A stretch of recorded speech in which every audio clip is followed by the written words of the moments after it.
Hello दोस्तों, welcome to Brighton academy. Brighton academy में आपका बहुत बहुत स्वागत है।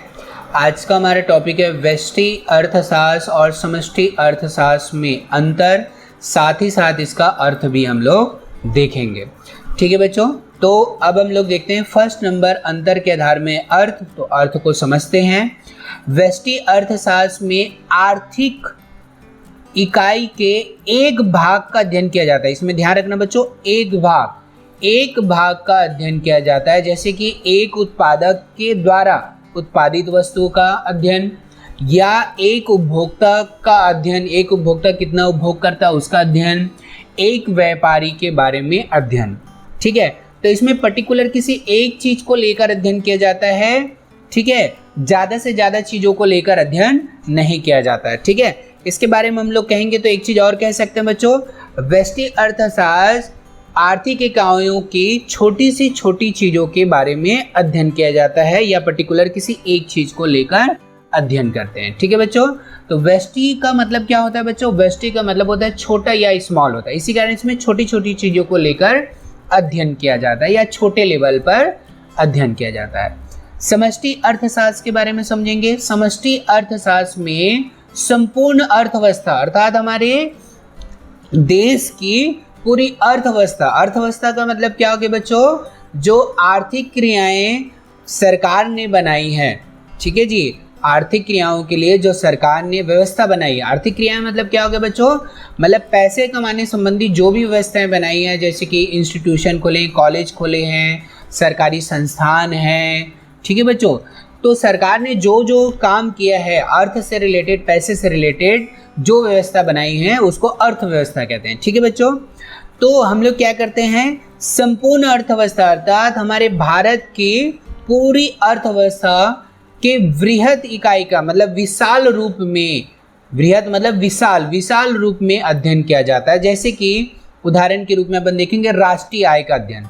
राष्ट्रीय आय मतलब क्या हो गया बच्चों? एक राष्ट्र की कुल कितनी आय है, तो ये तो बड़े रूप में हो गया ना भाई। एक व्यक्ति के बारे में अगर अपन लोग अध्ययन करते हैं तो एक व्यक्ति के बारे में अध्ययन किस में आ जाता है? एक व्यक्ति की आय के बारे में तो व्यष्टि अर्थशास्त्र में आता है। बाकी पूरे राष्ट्र की आय का अध्ययन कर रहे हैं, मतलब व्यापक या विशाल रूप में कर रहे हैं, इस कारण से किस में आ जाएगा बच्चों? समष्टि अर्थशास्त्र में आ जाएगा। ठीक है बच्चों, तो नेक्स्ट देखते हैं सीमा या क्षेत्र। इसकी सीमा क्या होती है बच्चों? सीमित होती है। ठीक है, या सीमित क्षेत्र होता है, क्योंकि इसमें एक चीज को लेकर अध्ययन किया जाता है, पर्टिकुलर एक छोटी छोटी चीजों को लेकर अध्ययन करते हैं। इस कारण से इसकी सीमा क्या होगी बच्चों? सीमित है। बाकी इसमें क्या लिखा है? व्यापक। ठीक है, तो व्यापक अर्थात विशाल या बड़े रूप में हम लोग इसका अध्ययन करते हैं, अर्थात पूरे देश को लेकर अध्ययन करते हैं। तो इसका अध्ययन का क्षेत्र क्या होता है बच्चों? बड़ा होता है, व्यापक होता है।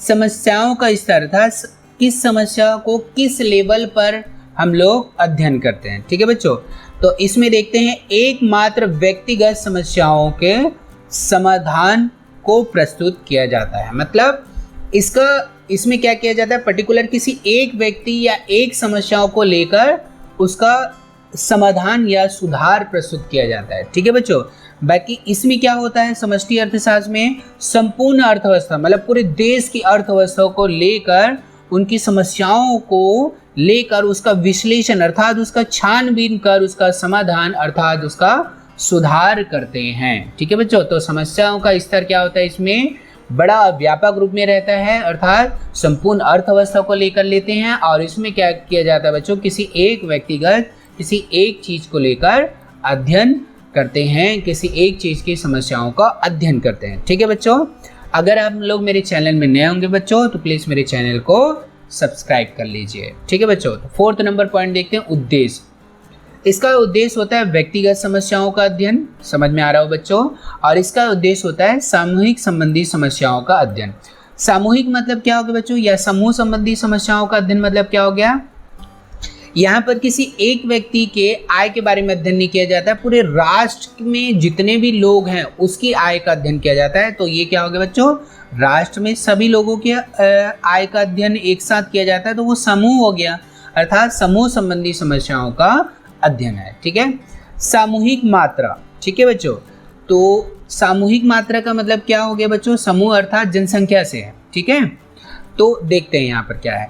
सीमित अगर हम लोग इसमें एक एग्जाम्पल लेते हैं बच्चों, एक परिवार का अध्ययन करेंगे तो क्या हो जाएगा, एक परिवार का अध्ययन अगर हम लोग करते हैं तो वो हो जाएगा व्यष्टि अर्थशास्त्र में। बाकी देश के पूरे परिवार के बारे में एक साथ अध्ययन कर रहे हैं तो वो हो गया समष्टि अर्थशास्त्र। ठीक है, तो अगर एक परिवार के अध्ययन कर रहे हैं तो उसमें व्यक्तियों की जो समूह होगा, ठीक है जी, समूह की जो मात्रा होगी वो कम होगी। बाकी पूरे विस्तृत रूप में अर्थात पूरे विशाल रूप में अपने पूरे देश की जनसंख्या में पूरे जितने भी परिवार हैं उसके बारे में एक साथ अध्ययन करेंगे तो उसका समूह की मात्रा क्या हो जाएगी बच्चों, ज़्यादा होगी। तो कहने का मतलब है इसमें समूह की मात्रा सीमित होती है और इसमें समूह की मात्रा क्या होती है, विस्तृत अर्थात विशाल होता है। ठीक है, यह व्यापक होता है, बड़े रूप में होता है।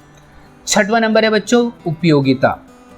उपयोगिता मतलब किसके लिए, मतलब व्यष्टि अर्थशास्त्र कितनी उपयोगी है या समष्टि अर्थशास्त्र हमारे लिए कितनी उपयोगी है। ठीक है, तो देखते हैं। व्यष्टि अर्थशास्त्र केवल एक स्थान विशेष अर्थात केवल एक बाजार के बारे में बात कर रहे हैं तो व्यष्टि अर्थशास्त्र मतलब केवल एक स्थान को लेकर हो गया, एक छोटे से स्थान को लेकर। बाकी समष्टि अर्थशास्त्र में अंतर्राष्ट्रीय बाजार के बारे में बात करेंगे, अंतर्राष्ट्रीय लेवल पर, तो उसकी उपयोगिता क्या होगी जी, ज़्यादा होगी। ठीक है, तो व्यष्टि अर्थशास्त्र की उपयोगिता एक स्थान विशेष तक अगर सीमित है तो इसकी उपयोगिता क्या होती है, कम होती है। और अगर हम लोग एक बड़े स्तर पर अंतर्राष्ट्रीय लेवल पर इसका अध्ययन करते हैं, ठीक है बच्चों, तो इसकी उपयोगिता क्या होगी, अधिक होगी। ठीक है, अब अध्ययन की बात करेंगे।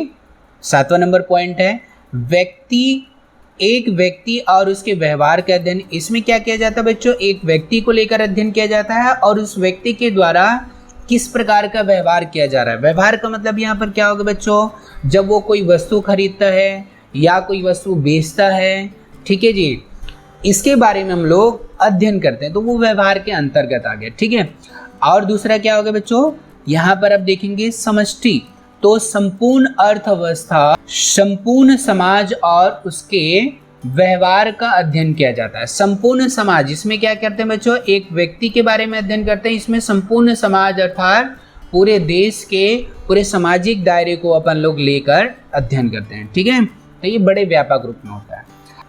उदाहरण, व्यक्तिगत कीमत, ठीक है बच्चों, अर्थात किसी एक वस्तु की कीमत के बारे में अध्ययन। व्यक्तिगत उत्पादन, किसी एक वस्तु के उत्पादन के बारे में अध्ययन।